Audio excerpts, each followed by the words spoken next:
Bueno, perfecto, ahí estamos grabando. Bueno, entonces, bienvenidos a todos a la clase de árboles. Esta sería la tercera clase que tenemos de Machine Learning. Si recuerdan, si han visto las clases anteriores, tuvimos una primera clase en la que hicimos una introducción a Machine Learning, cómo funciona, qué procedimientos, qué pasos tenemos que hacer durante el proceso de Machine Learning.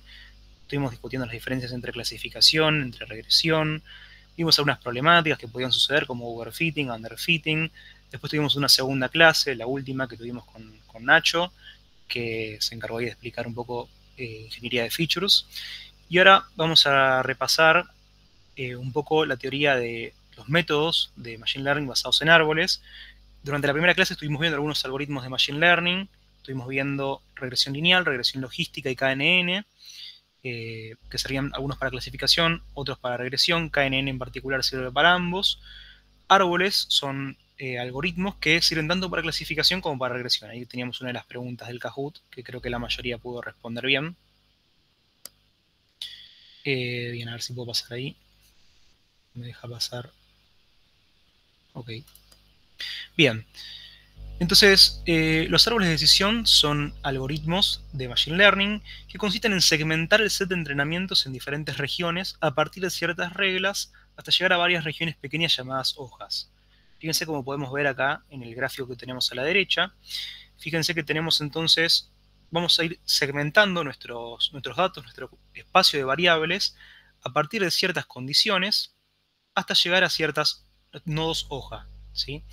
Entonces, fíjense, tenemos un nodo de decisión que toma una variable del set de entrenamiento, del set de datos que tenemos, una columna, una feature, y toma una condición de esa variable. Entonces, si se cumple una condición, entonces pasa a otro nodo. Y si no se cumple esa otra condición, puede pasar a otro nodo de decisión o puede pasar a una hoja.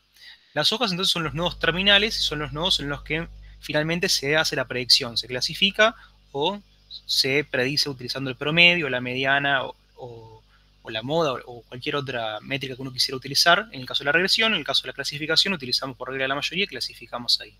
Entonces, como decimos acá, lo que tenemos que hacer es, dado el set de entrenamiento, ¿tiene que ser sí o sí binario? No, no tiene que ser sí o sí binario, pregunta Ciro. No tiene que ser sí o sí binario, como que, o sea, 2 hijos por nodo. Bueno, ok, ahí entiendo la pregunta. Vos decís, Ciro, si en un nodo podríamos tener eh, más de una separación. No, tiene que ser binario, claro. O sea, tenemos que, en cada nodo tenemos que separar en dos partes. A lo sumo, si queremos volver a separar por la misma variable, lo podemos hacer en otro nodo, pero sí. En cada nodo separamos en dos ramas, si se quiere. Podemos volver a utilizar una variable que ya usamos en un nodo de decisión. Tal vez va por ahí la pregunta. Ahora vamos a verlo con un ejemplo, pero podemos, si usamos la variable, por ejemplo, de edad en un set de datos, y la usamos en este primer nodo para separar, no sé, edad mayor a 18, menor a 18, en la primera separación, después más abajo, en el árbol podemos volver a utilizar la edad para volver a separar, pero siempre lo dividimos en dos partes. Entonces la idea es, dado el set de entrenamiento, utilizar los datos del set de entrenamiento para ir dividiéndolos hasta ubicar a cada una de las observaciones del set de entrenamiento en estos nodos hoja. Y luego, entonces, cuando llega una nueva observación, cuando queremos predecir para una nueva observación para la cual no conocemos su variable objetivo, lo que vamos a hacer entonces es ir ubicando esa nueva observación en nuestro árbol a partir de las reglas de decisión que fuimos tomando y ubicarla en una hoja, en una de todas las hojas que tenemos. Y utilizando entonces las observaciones del set de entrenamiento de esa hoja, vamos a predecir, vamos a generar una estimación para esa nueva observación que nos llegó. Podemos verlo tal vez entonces con un ejemplo.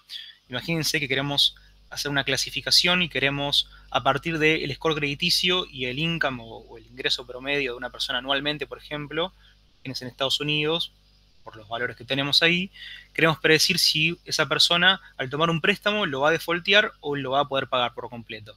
Entonces fíjense cómo podríamos tener un pequeño árbol de decisión. En este caso tenemos solamente dos variables, estamos en R2, dos dimensiones.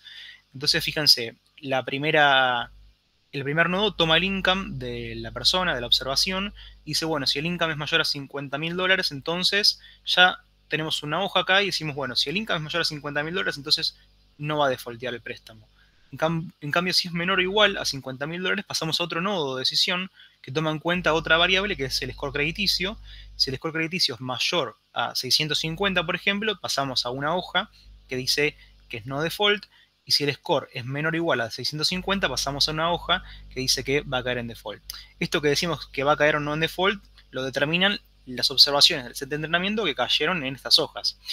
Por ahí lo podemos ver un poco mejor en el segundo gráfico, el cual tenemos plano en 2 dimensiones. Tenemos en el eje Y el credit score, en el eje X tenemos el income. Tenemos las observaciones, las verdes serían las que pagaron, las rojas serían las que no terminaron pagando, las que defaultearon. Y fíjense entonces que tenemos en azul las rectas que generan nuestras regiones, que generan nuestras divisiones que tenemos en el árbol. Entonces fíjense que el primer nodo que tenemos acá, que divide según el ingreso de la persona mayor o menor a $50.000, es esta recta que tenemos acá, esta recta azul que tenemos acá. Entonces fíjense que ya tenemos, en este primer nodo estamos dividiendo a nuestro set de datos, a nuestras observaciones, a nuestro espacio de variables, en dos regiones. Esta región que tenemos a la derecha y esta otra región que tenemos acá a la izquierda. En ambas regiones, en principio, tenemos observaciones de ambas clases, tanto de las verdes como de las rojas. Y luego, entonces, en un segundo nodo, tenemos otra división, otra que nos genera dos regiones distintas. Entonces, una que es lo que son con score menor a 650 y otras los que son con score mayor a 650. Fíjense que por casualidad, o bueno, porque sucedió, en esta región que tenemos acá, tenemos una especie de hoja pura, ¿no? Porque todos los nodos, todas las observaciones que cayeron en esta región pertenecen a la misma clase. Mientras que en las otras dos regiones que tenemos, no tenemos hojas puras, porque tenemos observaciones de ambas clases. Sin embargo, en principio parece que este estimador puede predecir bastante bien si una nueva observación va a ser o no defaulteada por quien pidió el préstamo. La idea es que gráficamente se lleven una idea de cómo funciona un árbol de decisión, tanto en la versión árbol, ¿sí? Como podemos ir dividiendo en nodos hasta llegar a hojas, y con las hojas predecir, como tanto en la versión de un plot en R2, en este caso son 2 dimensiones, como decimos siempre. ¿Se acuerdan cuando pusimos el ejemplo en una dimensión para cada NN? Bueno, esto vale entonces para 3 dimensiones, 4, N dimensiones, solo que en 2 dimensiones lo podemos ver y podemos jugar, tal vez hacer estas rectas que dividen el espacio de variables en diferentes regiones. Y es bastante intuitivo de ver. En este caso tenemos un ejemplo de clasificación. Si tuviésemos un ejemplo de regresión, imagínense que en lugar de querer predecir si la persona va o no defaultear el préstamo, estamos haciendo una predicción de alguna variable continua. Entonces no tenemos colores, sino que tenemos, en cada observación tenemos una variable objetivo. Entonces, en vez de utilizar los colores para decidir si la hoja va a ser verde o va a ser roja, lo que vamos a utilizar son los valores objetivos, los valores de esa variable a predecir de cada observación dentro de cada región, y con eso tomaríamos el promedio. Tomaríamos el promedio de todas estas observaciones que están acá arriba en esta región, y entonces cualquier otra observación nueva que al dividirla, al ir haciendo las divisiones en el árbol, caiga en este nodo, en esta hoja, entonces vamos a utilizar el promedio de estas variables del set de entrenamiento, de estas observaciones del set de entrenamiento que quedaron en esta hoja. Bien, ¿alguna duda hasta acá? Esto es una idea intuitiva, una idea en principio. Ahora vamos a entender, bueno, cómo hacemos estas divisiones, por qué hacemos una división y por qué otra, cuándo termina nuestro árbol. Bien, avanzamos entonces. Entonces, bueno, nosotros mostramos recién que teníamos 3 regiones distintas, ¿sí? Una cosa que me gustaría aclarar en principio es la diferencia entre una partición y una región. La partición sería como el conjunto de diferentes regiones. En este caso tenemos 3 regiones, y las que marcábamos antes, 1, 2 y esta tercera, y eso forma una partición. Ahora, podríamos haber tenido otra partición que agregara, por ejemplo, otra región. Por ejemplo, podríamos haber agregado, por decir algo, no sé, una recta acá en, no sé, $18.000, que me agregara otra región, y esa sería otra partición distinta, ¿no? Si la partición anterior era la partición 1, con 3 regiones, después tendríamos una partición 2, si hacemos, por ejemplo, acá una recta, tenemos una partición 2 que me subdivide a mi set de entrenamiento en 4 regiones, ¿sí? Entonces la cuestión es cómo elegimos qué regiones utilizar, cómo hacemos entonces para determinar esto. Entonces la idea que surge es, vamos a intentar segmentar el espacio de variables utilizando o encontrando la partición que minimiza una métrica. ¿Qué métrica vamos a usar? Bueno, eso va a depender si estamos en un problema de regresión o si estamos en un problema de clasificación. Si estamos en un problema de regresión, vamos a utilizar la métrica de la suma de los residuos al cuadrado. Fíjense que es esta métrica que tenemos acá, RSS. Y esta métrica se compone, parece un poco compleja, pero es bastante sencilla. J es la cantidad de regiones que tenemos en nuestra partición. En el ejemplo anterior teníamos 3 regiones nomás. Entonces, para cada partición vamos a calcular esta métrica. Y fíjense que es para cada una de las regiones que tenemos, es esta sumatoria que está acá, Esta segunda sumatoria es para cada una de las observaciones pertenecientes del set de entrenamientos a cada región. Lo que hacemos es sumamos el cuadrado de la diferencia entre el valor real de la variable objetivo de esa observación menos el valor predicho, ¿sí? Entonces lo que vamos a hacer es elegir la partición cuyo RSS, cuya suma de residuos al cuadrado, sea la menor. Queremos minimizarlo eso. Entonces así vamos a considerar, vamos a calcular, por ejemplo, el RSS de la partición que teníamos antes con esas tres regiones, y después, por ejemplo, quisiéramos calcular con alguna otra división más que genere una región nueva con 4 regiones, a ver cuál es el RSS, y nos vamos a quedar con la partición cuya métrica sea mínima. Y en el caso de clasificación, lo que vamos a hacer es, vamos a querer minimizar o el índice de Gini o la cross entropy. Fíjense que son bastante similares. K en este caso es la cantidad de clases que tenemos. En el caso anterior teníamos, que era un caso de clasificación, teníamos 2 clases, casi igual a 2. Entonces, para cada una de las clases que tenemos, K1 hasta acá, lo que vamos a hacer es, vamos a sumar este P sombrero de MK, que es la proporción de casos de la clase K en la región M. Fíjense en el ejemplo anterior. Para esta región, por ejemplo, en la región M, fíjense que esta es una región, la proporción de casos verdes es 1. Son todos casos verdes. Y la proporción de casos rojos es 0. En el caso de esta región que está acá, tendremos que contar cuántas verdes tenemos sobre el total, y eso sería la proporción para las verdes, y cuántas rojas tenemos sobre el total, esa sería la proporción de los rojos. Entonces lo que hacemos es, para cada una de las dos clases, para verde y para rojo, sumamos su proporción en cada región y lo multiplicamos por 1 menos esa misma proporción. Y acá es similar, solamente que utilizamos menos la sumatoria y utilizamos el logaritmo acá, en vez del 1 menos. Entonces nosotros, la idea es intentar minimizar alguna de estas dos métricas. Bien. Para crear regiones, lo que vamos a utilizar son los puntos de corte. Estos puntos de corte son los puntos que se encuentran entre dos valores consecutivos en el set de entrenamiento. Vamos a volver al ejemplo anterior que me parece que se entiende más fácil. Dijimos entonces, ¿cómo hago para dividir regiones? ¿Por qué yo puse la línea esta azul acá y no la puse un poco más arriba, un poco más abajo? Bueno, si nosotros consideráramos todas las posibles regiones que podemos armar, bueno, son infinitas, no tiene sentido eso, ¿no? No tiene sentido, por ejemplo, poner una recta acá, porque de acá para abajo no tengo nada, no tengo ninguna observación. Entonces, todo lo que esté, por ejemplo, de esta recta, ¿no?, que sale de acá hacia abajo, no tiene sentido considerarlo. Son infinitas particiones, infinitos números que podríamos armar ahí. Entonces vamos a considerar solamente los puntos de corte, que son los puntos del set de entrenamiento que nos dividen al set de entrenamientos que están entre dos observaciones del set de entrenamiento. Por ejemplo, podríamos considerar algún valor acá, que divide justamente entre esta observación roja y el resto, por ejemplo. Y consideramos uno de estos valores que está acá en el medio, no todos los que están, ¿sí? Entonces vamos a considerar solamente esos para calcular las regiones. Ahora, aún así, considerando solamente esas rectas que nos dividen, que están entre dos observaciones del set de entrenamiento, es computacionalmente muy difícil poder encontrar la partición que minimiza la métrica que propusimos antes, ¿sí? Es computacionalmente impracticable hacer eso. Entonces, para eso se utiliza una heurística, que es un enfoque top-down y greedy. Es top-down porque de alguna manera como que comenzamos arriba en el árbol y lo vamos dividiendo en dos sucesivamente avanzando hacia abajo. Y es greedy porque en cada paso utilizo la mejor partición posible sin importar los pasos futuros, ¿sí? Es decir, fíjense cómo estábamos antes. En este caso yo decido, bueno, la partición, la división, ¿no?, el corte que me minimiza la métrica es este que está acá.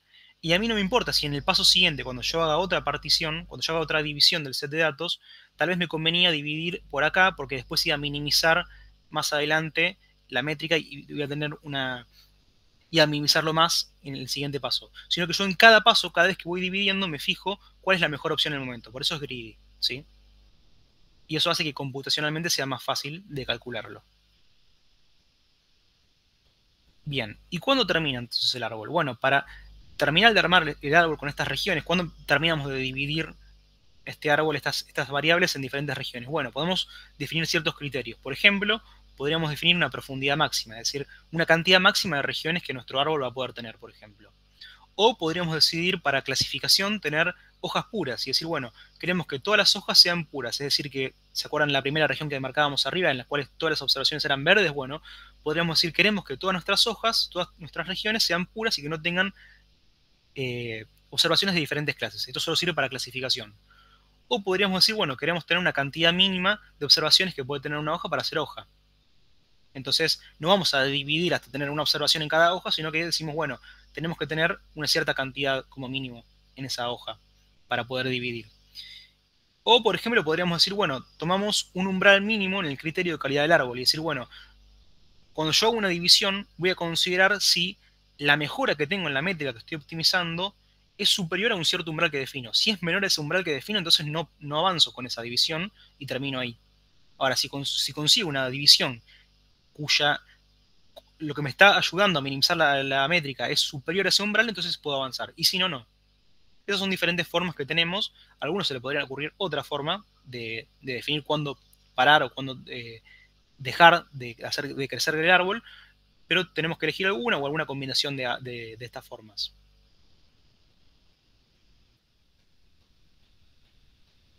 Bien, ahí sí lo pregunta. Pero variables continuas, probás un par de cortes y después te quedás con la mejor. ¿Cómo sería eso, Ciro? A ver, no entendí la pregunta. ¿Se escucha ahí? Sí, ahí se escucha. No, yo me estaba refiriendo a variables continuas, o sea, decir, no sé, precios, ponele. ¿Cómo haces ahí para quedarte con la mejor partición? O tenés que probar un par de cortes en ese. Ahí te fijas cuál es mejor. O sea, no me queda claro cómo haces con variables continuas. Ok, ahí se cortaba un poco, pero a ver si entendí lo que vos querías preguntar. Lo que vamos a hacer no vamos a encontrar el óptimo global, el óptimo absoluto. Vamos a hacer un enfoque greedy. Es decir, en cada paso vamos a querer minimizar la métrica. Pero eso no nos asegura que la partición que obtengamos, la partición sería la división en las diferentes regiones que obtengamos, sea la mejor posible de todas las que existan. Sí nos asegura que en cada paso fue la mejor. Entonces, en cada paso sí, vamos a calcular todos los cortes posibles, todas las divisiones posibles que haya, utilizando los puntos de corte. ¿Sí? Fíjate lo que dice acá, los puntos de corte son puntos que se encuentran entre dos valores consecutivos del set de entrenamiento, y ahí vamos a elegir la mejor, la que me minimice la métrica. No sé si ahí se entendió. Probás con todas, claro.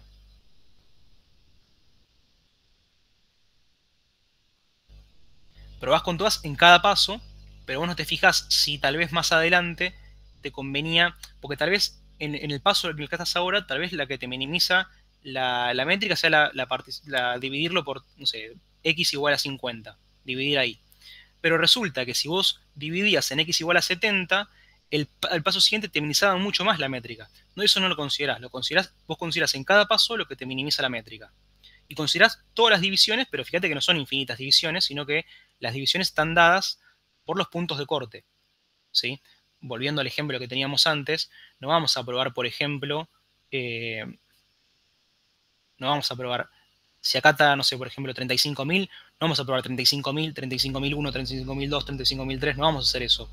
Vamos a elegir algún valor arbitrario entre dos valores consecutivos. Imagínate que, no sé, este es un valor y el siguiente sería este verde, por ejemplo. Bueno, vamos a elegir algún valor que esté entre esos dos y vamos a evaluar ese corte, esa división.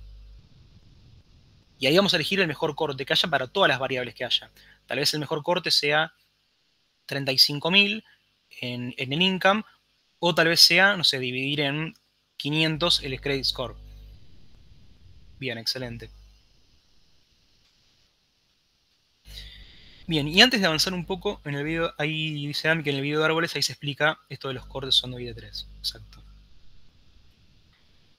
Bien, algo que quería mencionar rápido, porque lo estuvimos hablando un poco en el Kahoot y lo vamos a hablar ahora cuando expliquemos los diferentes métodos basados en árboles que toman los árboles de decisión y mediante ensambles hacen algún método superior que intenta resolver alguna problemática. Utilizan muchos Bootstrap, que es un algoritmo de remuestreo. Esto es bastante sencillo, sino que es lo que hace es parte de un set de datos con n columnas y m filas, set de entrenamiento, por ejemplo, y toma una muestra con reposición de los datos originales con el mismo tamaño. Podemos tener filas duplicadas, pues con reposición. ¿Sí? Básicamente lo que estamos haciendo es, a partir de ese set de datos que teníamos, crear otro set de datos similares con la misma cantidad de filas y la misma cantidad de columnas. Bien, y antes entonces de hablar de los diferentes algoritmos que tenemos, vamos a hablar un poco de las ventajas que tienen los árboles. En principio tenemos que son simples de entender y de interpretar.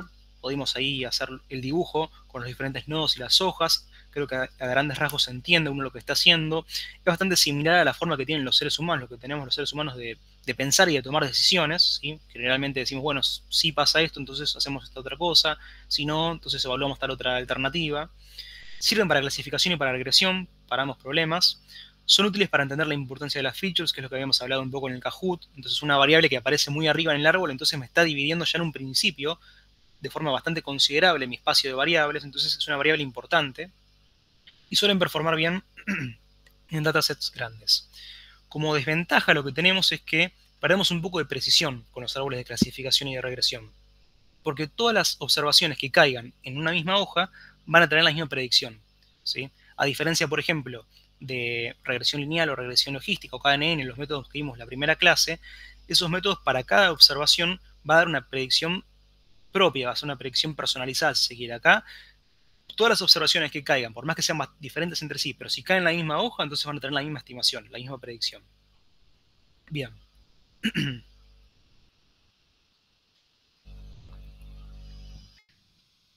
Pasamos entonces ahora a bagging. Como un poco contábamos antes, los árboles de clasificación son métodos de alta varianza. La varianza de una variable aleatoria es sigma cuadrado, y lo que sabemos de probabilidad estadística es que si se tienen n variables aleatorias independientes entre sí y con la misma distribución, la variable aleatoria promedio de esas n observaciones tiene como varianza sigma cuadrado dividido n. Entonces, de alguna manera, nosotros podríamos decir, bueno, si tuviésemos más de una muestra de entrenamiento, y utilizáramos un árbol para cada una de esas muestras de entrenamiento y promediáramos las estimaciones que nos da cada uno de los árboles, entonces tendríamos un método con menor varianza. Entonces ahí es donde surge la idea de utilizar Bootstrap. Entonces, ¿qué es lo que propone Bagging? Como decíamos antes, ¿no? Si tuviésemos B muestras de entrenamiento, podríamos usar el promedio de ellas y obtendríamos un método de clasificación con menor varianza y mayor precisión. Entonces Bagging lo que propone es utilizar Bootstrap para generar nuevas muestras de entrenamiento a partir de la muestra original. Para cada muestra construimos un estimador, un árbol, y después entonces en regresión promediamos los resultados estimados y en clasificación utilizamos voto de la mayoría. Es bastante intuitivo, bastante sencillo, me parece, de entender Bagging.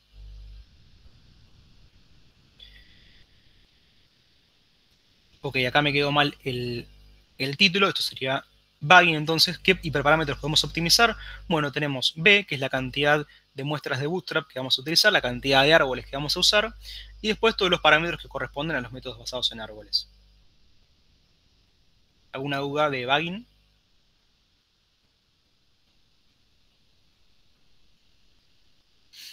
Bien, avanzamos entonces. Sí, perfecto. Avanzamos con Random Forest entonces. Lo que Random Forest intenta mejorar es que lo que suele suceder es que en algunos datasets pasa a veces que hay una variable que es muy importante o muy fuerte en comparación al resto. Entonces en Bagging lo que puede pasar es que la mayoría de los árboles que estamos armando terminan eligiendo esas variables que son importantes, son muy fuertes en comparación a las otras, en la parte superior. Con lo cual estaríamos armando, si bien son árboles diferentes, son árboles que son muy parecidos entre sí y las predicciones están muy correlacionadas entre sí. Por lo tanto, realizar un promedio de un conjunto de predicciones muy parecidas no tiene demasiada utilidad. Entonces, ahí Random Forest lo que propone es descorrelacionar un poco los árboles. ¿Cómo hace eso? Entonces, intenta hacerlos más diferentes entre sí para que las predicciones sean más distintas entre sí y de esta forma entonces aprovechar un poco mejor la bondad del promedio.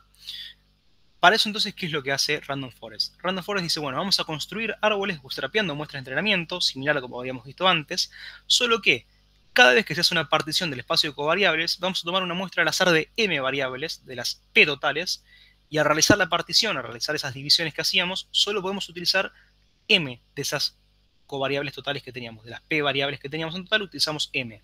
¿Sí? Entonces, cada vez que vamos a construir un nuevo árbol, lo que vamos a hacer es, de todas las variables que tenemos, elegir un conjunto aleatorio, un subconjunto aleatorio de variables, y solamente podemos utilizar esas.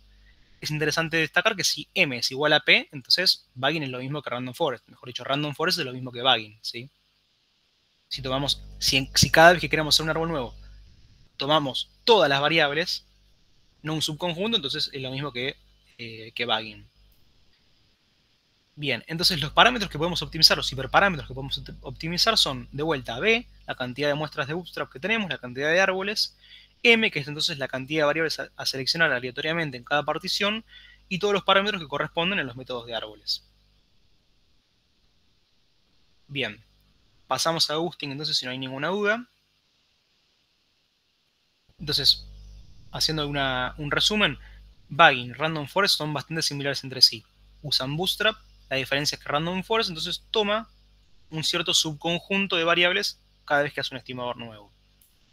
Boosting ya propone una alternativa un poco más diferente. Es similar a Bagging, en el sentido que vamos a construir varios árboles, solo que los árboles se construyen de forma secuencial. Cada árbol utiliza la información del árbol previo. Bien. Entonces, ¿cuál es el algoritmo de boosting? Para cada observación que tenemos y dentro del set de entrenamiento, seteamos entonces el i sombrero de esa observación, la estimación que estamos haciendo de esa observación en 0, y el residuo de esa observación seteamos en i, que es el valor que tiene la variable objetivo para esa observación. Entonces, para cada b, desde 1 hasta b larga, que es la cantidad entonces de árboles que vamos a armar, para cada iteración lo que hace es, se ajusta un árbol para predecir los residuos R sub i de cada observación que tenemos en el set de entrenamiento, y actualizamos las estimaciones y sombrero, o sea, actualizamos la estimación de cada observación, sumando una proporción de la estimación generada por el nuevo árbol. Entonces fíjense que el nuevo i sombrero de cada observación es i sombrero más un lambda, que es un parámetro que ahora vamos a ver que lo tenemos que optimizar, entonces, que tenemos que elegirlo, por esa nueva estimación que me generó este nuevo árbol. De la misma manera actualizamos los residuos. Fíjense que el residuo entonces es el residuo que teníamos menos este lambda por la nueva estimación. Y el valor predicho al final de todo, para cada observación, para cada i chiquitito, entonces es la sumatoria de la estimación generada por cada uno de los árboles que tuvimos.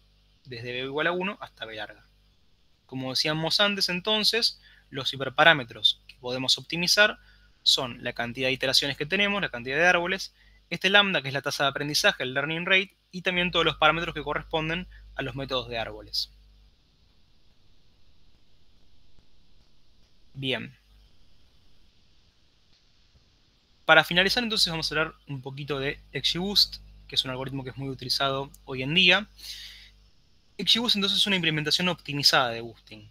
Lo que hace es ajusta los árboles en cada iteración a los gradientes de la función de pérdida en lugar de a los residuos. Si recuerdan, entonces, como vimos antes, lo que hacíamos en cada iteración de boosting era ajustar el árbol. O sea, cuando hacíamos un árbol estábamos estimando no a la variable objetivo, sino al residuo de esa variable objetivo que se iba, iteración a iteración, se iba actualizando. Acá, en lugar de ajustar a los residuos, vamos a estar ajustando los gradientes de la función de pérdida. La función de pérdida, por ejemplo, sería el error cuadrático medio, en el caso de regresión. Si recuerdan entonces de análisis, el gradiente de una función con dos variables es un vector de dos dimensiones que apunta hacia la dirección en la que la función aumenta más rápidamente. Si la función entonces es la función de pérdida, por ejemplo el error cuadrático medio, entonces el gradiente del error cuadrático medio nos estaría indicando la dirección en la que el error cuadrático medio aumenta más rápidamente. Por lo tanto, nosotros vamos a querer ir en la dirección contraria. Entonces, el gradiente de la función de pérdida representa la dirección opuesta en la que se debe mover la predicción para reducir el error. Bien. ¿Alguna duda entonces de estos métodos? Si no, ya pasamos a la parte más práctica. Una pregunta. Sí. Tanto boosting como en XGBoost, ¿los Sí. árboles que vas construyendo, te quedas con el último o después haces ahí un ensamble de todos los que hiciste? No, fíjate, por ejemplo, que en boosting, que el valor predicho es la sumatoria de los valores que fueron los valores estimados por cada uno de los árboles, ¿sí? Ah, o sea, es de dos. ¿Cómo? Es de todo. Entonces. Claro, considera todos los árboles. Lo que pasa es que en boosting, a diferencia de los algoritmos que habíamos visto antes, como Bagging o Random Forest, Lo que estamos haciendo es en cada iteración construir un árbol nuevo que intenta mejorar el árbol anterior. Lo que hacíamos antes en Bagging o en Random Forest eran árboles independientes entre sí, ¿no? Acá lo que estamos haciendo es, una vez que generamos un árbol, es tomar en cuenta las predicciones y lo que genera el output que genera ese árbol para crear un árbol nuevo. Vamos a mejorarlo en cada iteración. Pero cuando hacemos la predicción final, tomamos la sumatoria de todas las predicciones de los árboles que hicimos, ¿sí?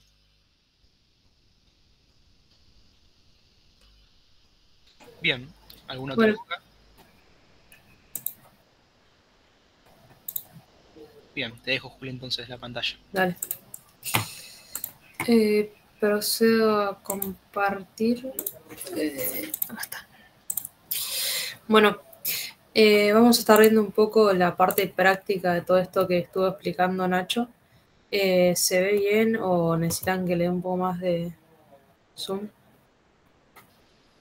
Se ve bien, Juli. Ok, perfecto. Bueno, en primer lugar vamos a ver un poco de lo que es Bagging, Random Forest y XGBoost.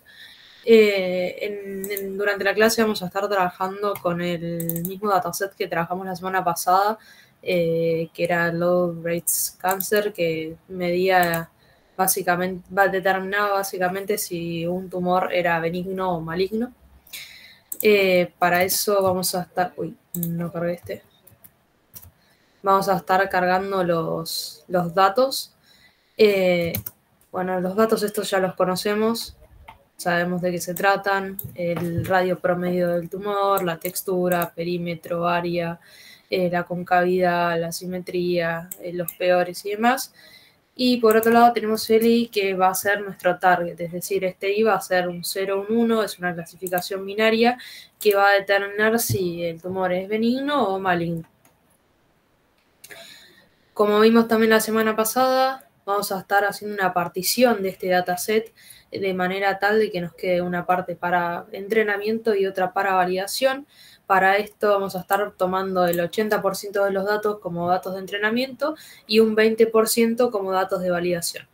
También, nuevamente, repito la importancia del random state. Básicamente vamos a estar determinando de este modo que sea nuestro modelo un modelo reproducible.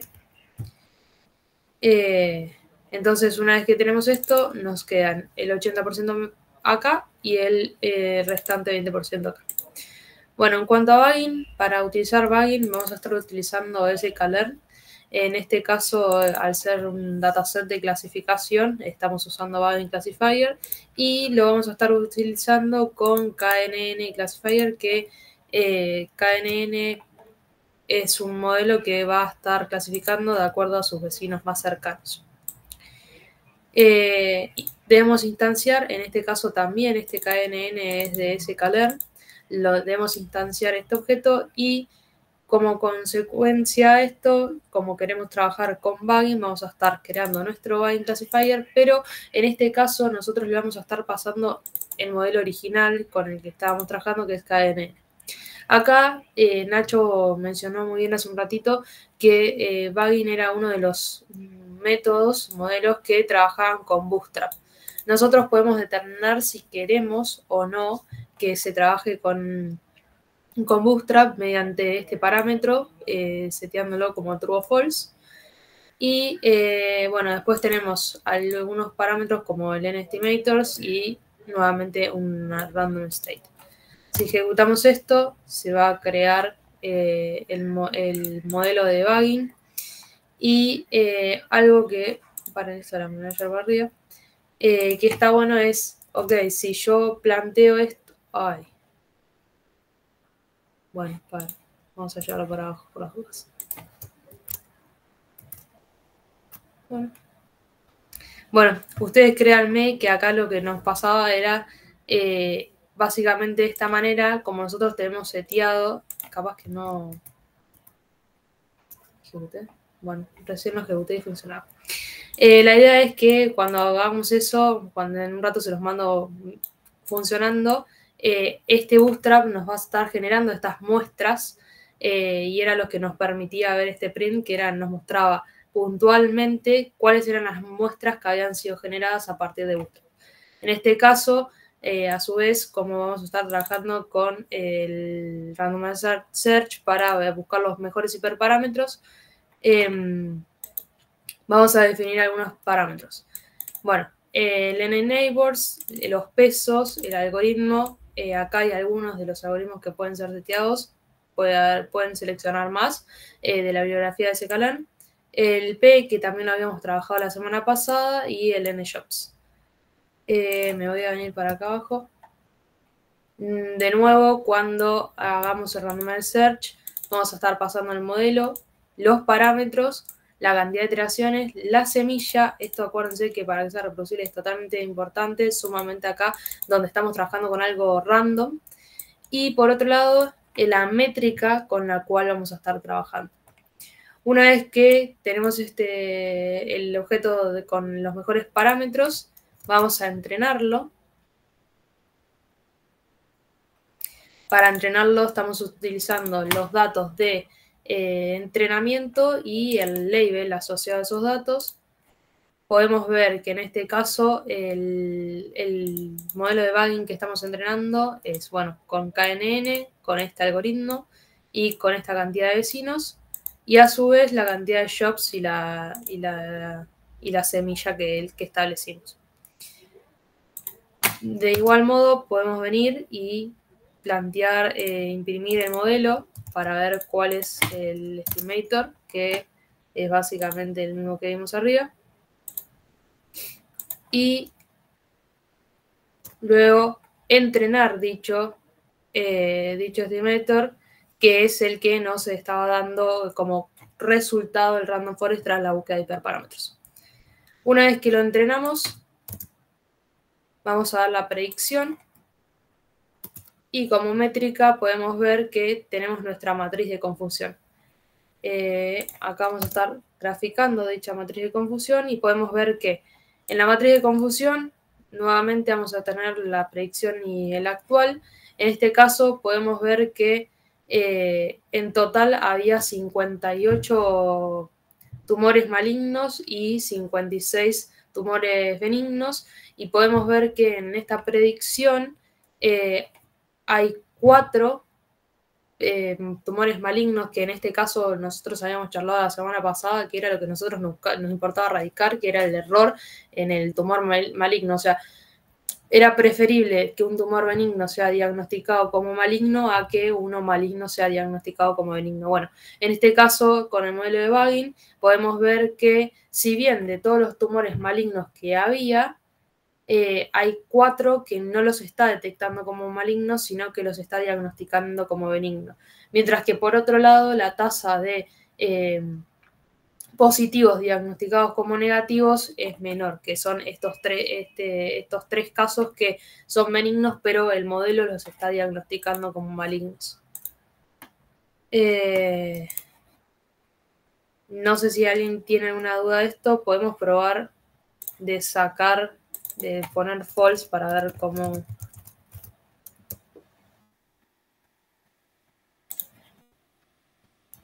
¿para qué?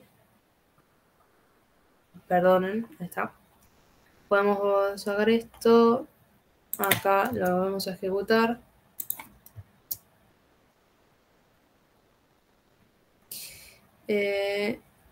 Ejecutamos acá.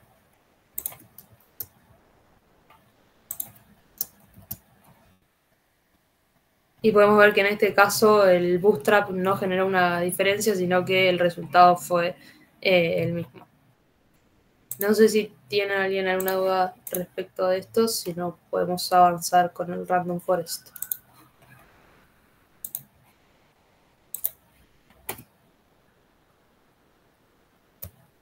Bueno. Ahí en realidad el parámetro ese, ahí sí lo pregunta si no usa Bootstrap, ¿qué usa? En la documentación, podés mirar, ahora te lo paso, pero si vos le pones que Bootstrap sea false, lo que estás haciendo es que las muestras sean sin reposición. Claro. Es la forma en que lo use.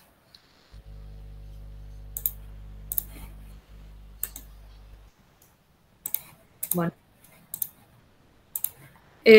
Continúo con Random Forest. En este caso, nuevamente vamos a estar utilizando ese scalar, por lo tanto la documentación la van a poder encontrar ahí. Voy a ejecutar. Tenemos la semilla, el Random Forest Classifier, nuevamente por ser un modelo de clasificación. Lo entrenamos con los datos de entrenamiento y el label. Y una vez que entrenamos el modelo, podemos realizar esta predicción. Una vez realizada la predicción, una de las cosas que podemos medir es el accuracy, es decir, la precisión que tiene, que en este caso es de un 97%, 97,3%.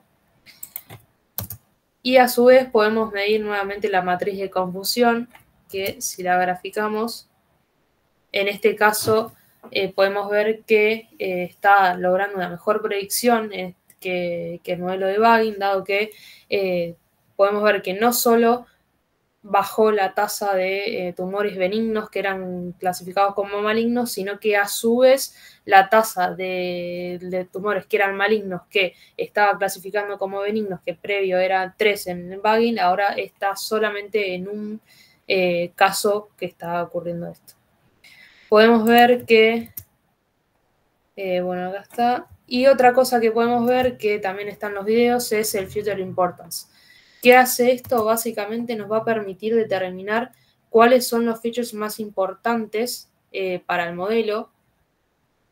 En este caso podemos ver que el worst perimeter, que es el peor perímetro, es el más importante, o sea, el que le aporta más valor a la hora de comprender el target al modelo. Mientras que acá, bueno, esto no sé muy bien qué es, con un 0,0025 termina siendo el menos relevante de los más importantes. O sea, acordémonos que teníamos muchísimos más features. Bueno, estos son en esta línea los más importantes para el modelo.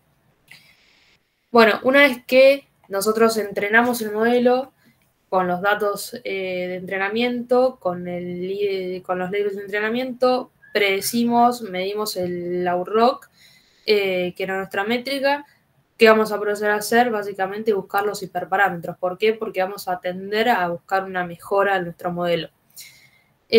Nacho mencionaba hoy algunos de los hiperparámetros. Nosotros en este caso, en lo que es Random Forest, vamos a estar buscando los valores para 5 de ellos, que es el N-Estimator, que básicamente es quien define la cantidad de árboles que se van a construir en el bosque, es decir, de ese arbolito, la cantidad que van a surgir, la máxima profundidad.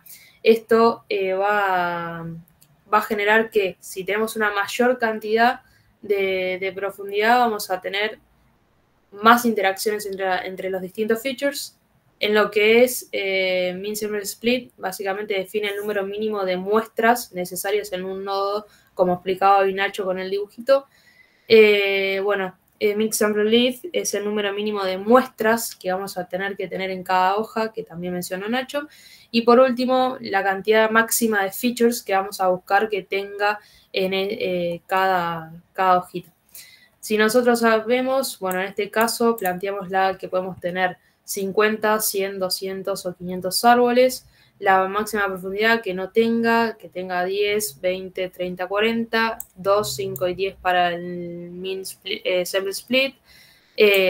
Distintas métricas para el Max Features, que puede ser la raíz cuadrada o el logaritmo de base 2. Y esto para el Sample.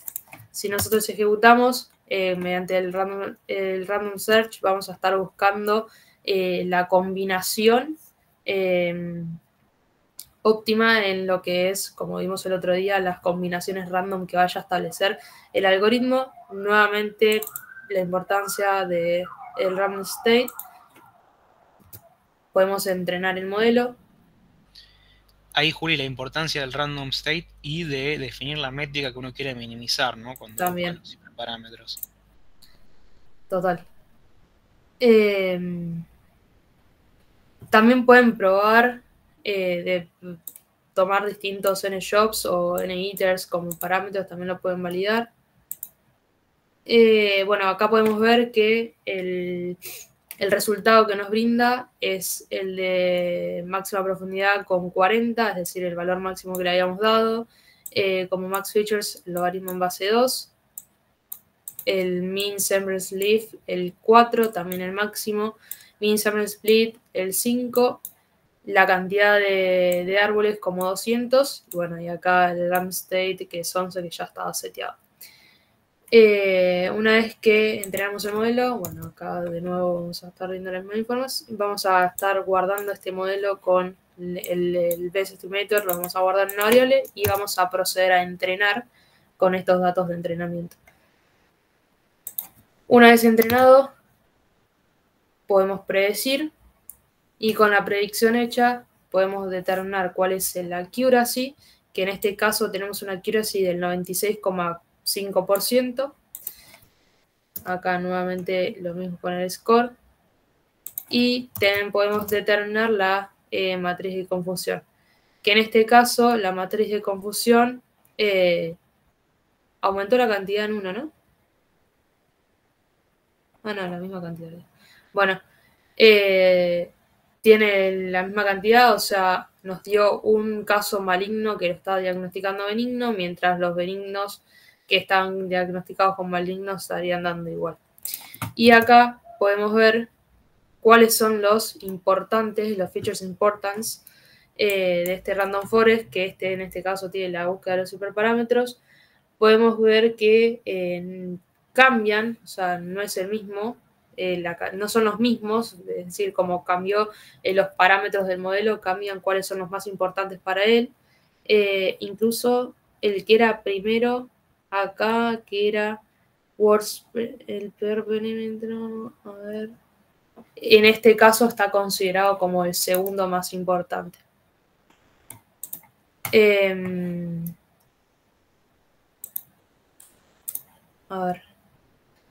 A ver si hay alguna duda. Sí, ahí estuvimos hablando un poco con Ciro por el chat, que preguntaba en el Randomized Search qué es el NJobs y el NITER. El NITER entonces es la cantidad de iteraciones que hacemos, la cantidad de combinaciones que buscamos al usar el Random Search, que es la diferencia que teníamos con el Grid Search, ¿no? Si recuerdan de la primera clase de Machine Learning, el Grid Search buscaba todas las combinaciones de todos los hiperparámetros que habíamos definido para probar.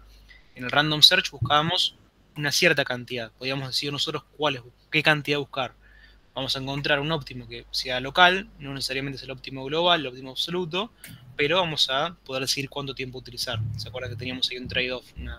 Lo que era la ventaja de uno es la desventaja de otro y viceversa. Y el NITER es la cantidad de procesadores a usar. Si le pones -1, usa todo lo que tiene disponible. Claro que en este caso tenemos -1 justamente. Claro. Ok. ¿Alguno tiene alguna otra duda de este modelo?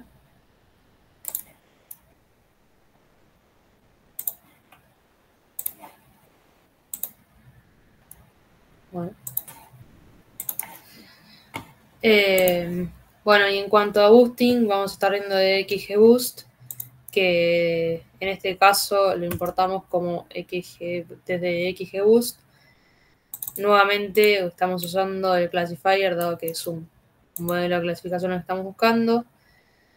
Vamos a determinar algunos parámetros, como el objetivo, que es Binary Logistic, porque es una búsqueda binaria.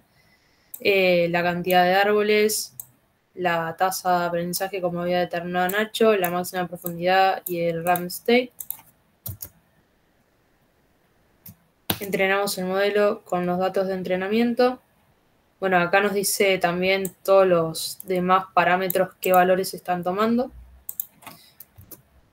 Y podemos predecir.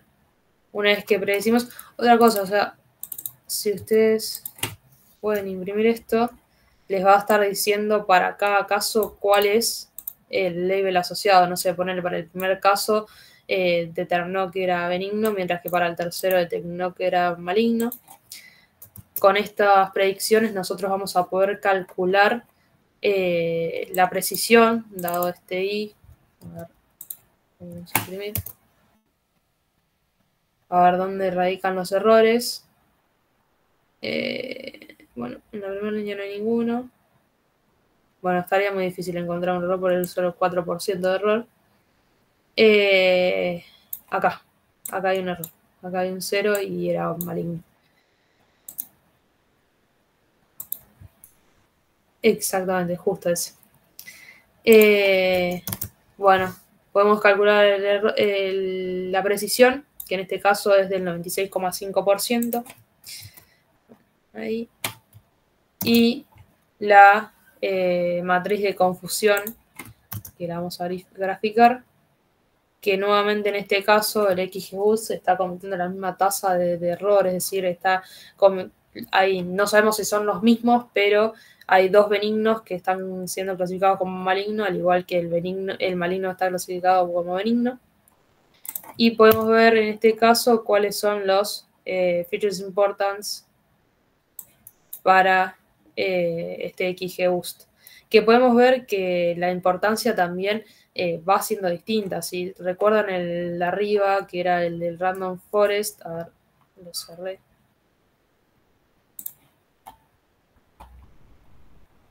Podemos ver que la importancia por ahí no era tan distante uno a otro, mientras que podemos ver que acá en el XGBoost, entre el segundo y el tercero ya es bastante drástico la diferencia en el peso de la importancia que tiene este feature respecto de este.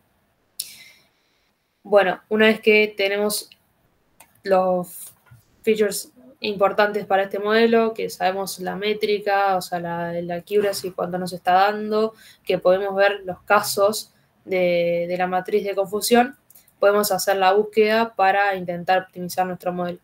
En este caso vamos a estar trabajando con el learning rate, que ya explicó Nacho, que es la tasa de aprendizaje, es decir, va a controlar cuánto se va a ajustar en cada iteración del modelo, la máxima profundidad de cada árbol, el subsample, que es el porcentaje de muestras usadas para cada árbol, el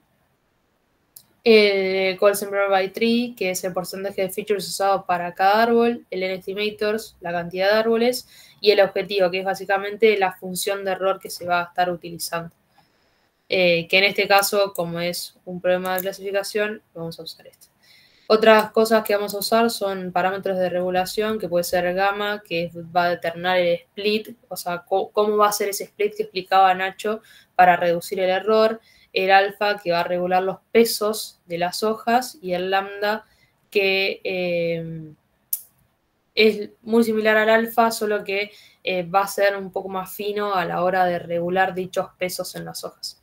Bueno, acá se determinan algunos valores posibles para dichos parámetros.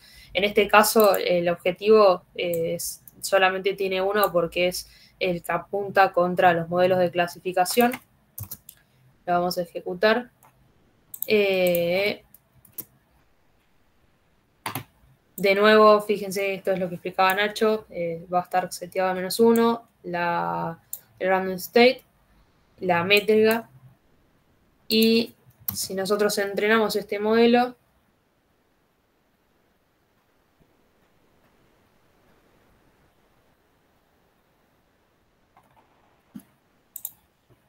acá podemos ver cuáles fueron los valores que tomó, el alfa en 1, el básico, bueno, estos no los habíamos seteado, el lambda, el learning rate, los n-estimators y demás.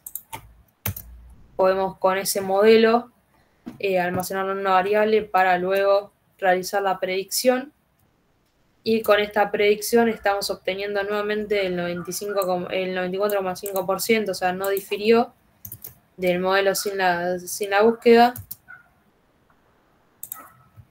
La matriz de confusión es exactamente la misma, o sea, el modelo que estábamos usando inicialmente era bastante bueno, y acá seguramente sí difiera, que son los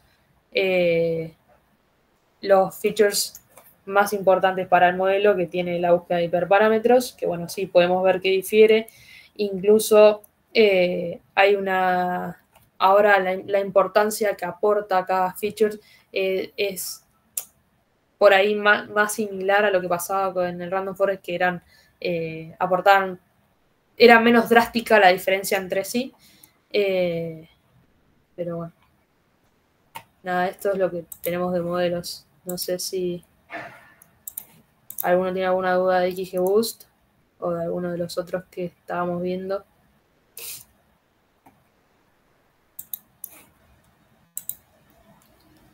O Nacho, si tenés algo para agregar. Sí, ahí es importante leer la documentación para ver qué parámetros tenemos disponibles. Un poco lo hablamos en la clase, pero siempre puede aparecer algún otro. Como decíamos también en la primera clase, entender qué valores le damos a esos parámetros, esos hiperparámetros que estamos probando. No podemos poner cualquier cosa en cualquier lugar.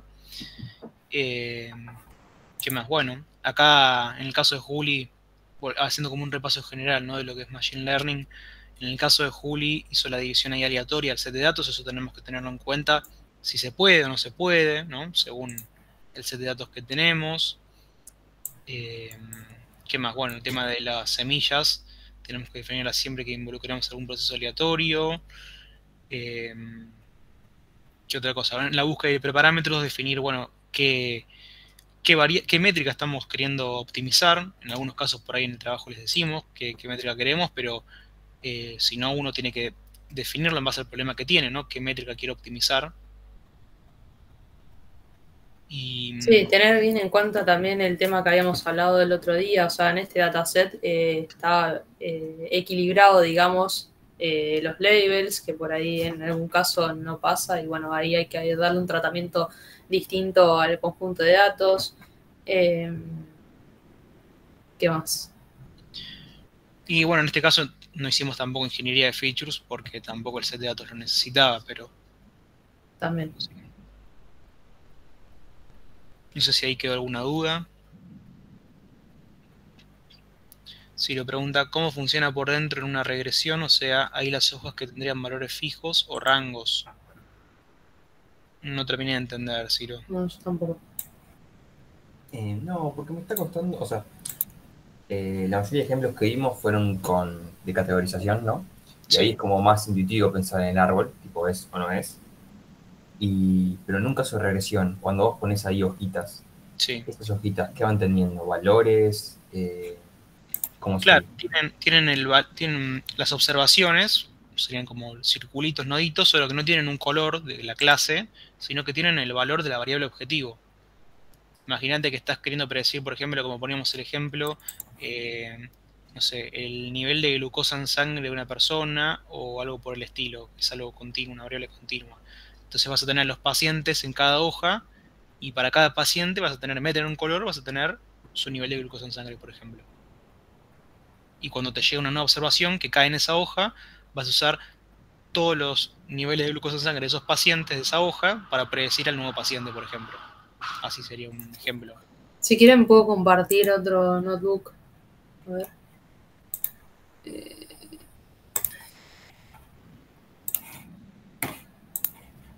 Por ejemplo, en este caso se usa el Random Forest Regressor en lugar de Classifier porque, bueno, es con variables numéricas y la métrica que se utiliza es el error cuadrático medio. En este caso es un dataset de precios de las casas en Boston, similar al que usamos la semana pasada en California, me parece que eran. En este caso, a ver, no me puedo ejecutar. Bueno, ahora veo si se ejecuta. En este caso,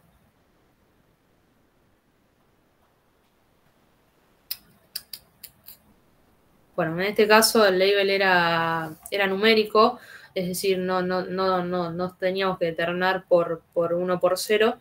Y lo que se hacía es, tenemos el Random Forest Regressor, se entrena esa variable y lo que vamos a estar determinando es el error cuadrático medio.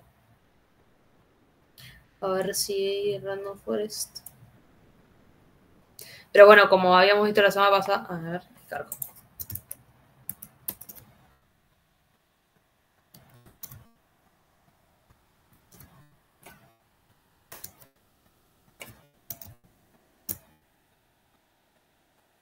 O sea, acá este es el I. Esto es lo que vamos a estar buscando predecir, que son esos precios Que son esos precios. Y si nosotros vimos acá, bueno, acá también se está particionando por el 80-20. Cuando lo ejecutamos, lo que vamos a estar viendo es este error cuadrático medio que habíamos visto la semana pasada también, que esto nos va a servir como una métrica para comparar los modelos entre sí, porque no es como en el accuracy, que sabemos que va de 0 a 100. En este caso no, o sea, nos va a permitir ir comparando los modelos. Y de misma manera tenemos el feature important para este dataset. Acá se hace, bueno, solo 5 árboles, que es lo que se determina acá. Ah, no, acá hay 3.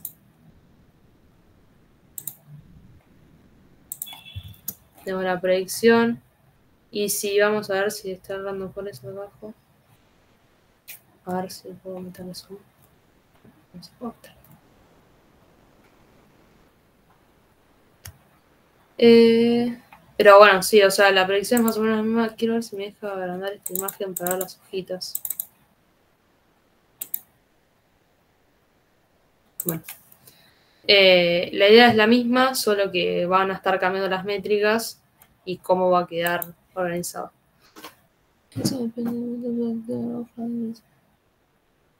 No sé si no te sirve o querés que veamos por otro lado. Ahí lo que estábamos hablando un poco en el chat es que el proceso es el mismo. Vamos a optimizar otra métrica. Vimos que había una métrica para clasificación, no para regresión. Pero la idea es a las observaciones que están en el set de entrenamientos, clasificar, o sea, que cada una de las observaciones del set de entrenamiento quede en una hoja. Y después, cuando llega una nueva observación, nos fijamos en qué hoja está y utilizando las observaciones de esa hoja del set de entrenamiento, predecimos. ¿Cómo predecimos? Si estamos en clasificación, regla de la mayoría, ¿sí? Dentro de las observaciones de esa hoja, la mayoría pertenece a la clase azul, listo, es clase azul. Y si es regresión, bueno, usamos el promedio o la mediana o alguna otra métrica de las variables objetivo de esas observaciones del set de entrenamiento que están en esa hoja. Claro. Pero el procedimiento es el mismo. Vamos a querer siempre ubicar a las observaciones del set de entrenamiento en hojas. Y cuando llega una nueva observación, la vamos pasando por el árbol, por los diferentes nodos de decisión, hasta que quede en una hoja. Exactamente.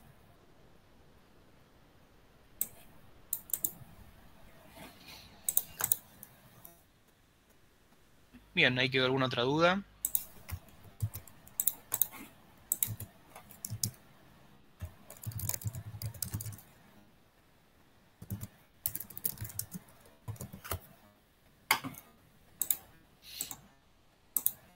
No sé si les queda alguna duda, algún modelo o algo de la teoría, algo que podamos despejar ahora.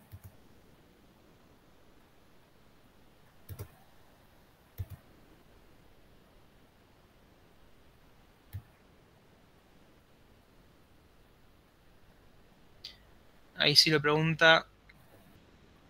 No termina de quedar claro el tema de los residuos en boosting. A ver, residuos en boosting. Ok. Comparto un segundito y lo vemos. Dale.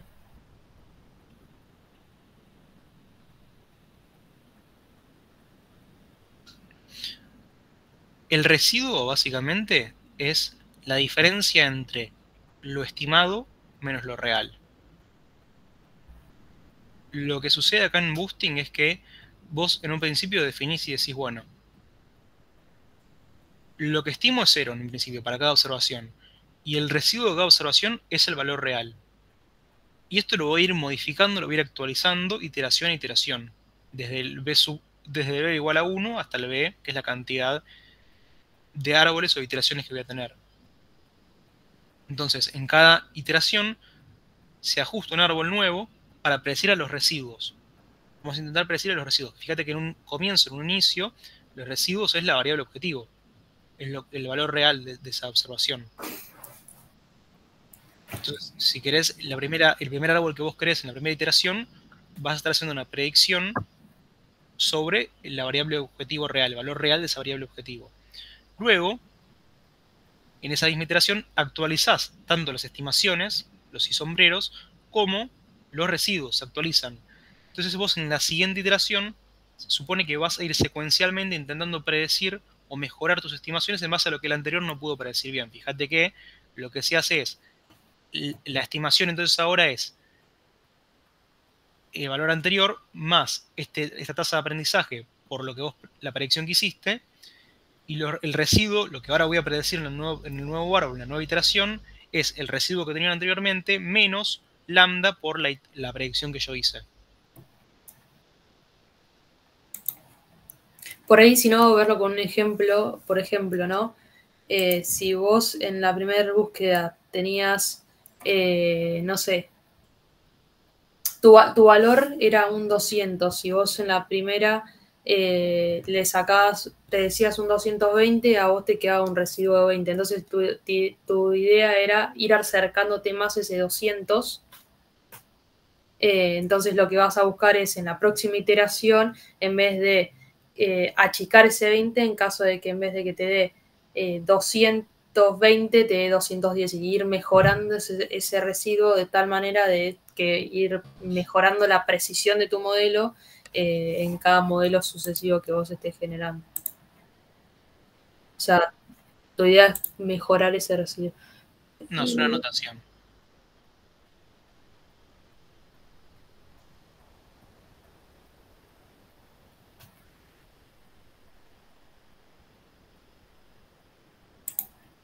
Genial.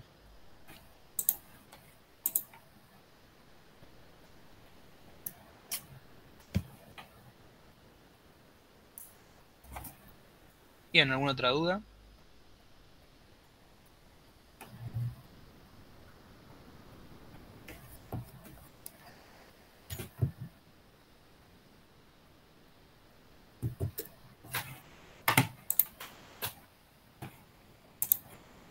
Bueno, entonces cerramos acá.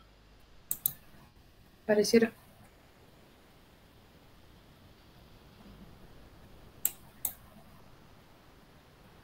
Bueno, perfecto. Bueno, entonces gracias a todos. Y la siguiente clase este jueves, ¿no?